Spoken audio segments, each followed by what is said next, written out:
ताज्या बातम्यांसाठी महान करेला सबस्क्राइब करा आणि बेल आयकॉनला क्लिक करा।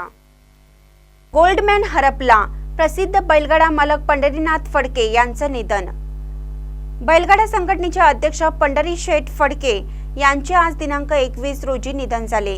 रुग्णालयात उपचार सुरू असताना त्यांनी अखेरचा श्वास घेतला। त्यांना गोल्डन मॅन म्हणून ओळखले जायचे। त्यांच्या निधनाने सर्वत्र हळहळ व्यक्त केली जात आहे।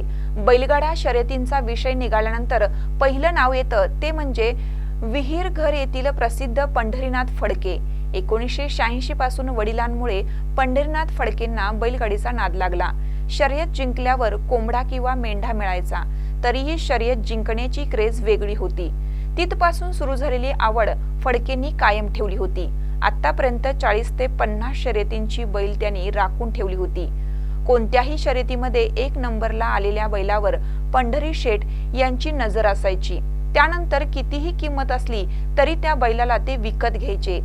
त्यांच्या बादल बैलाने तब्बल 11 लाखांची शर्यत जिंकली होती।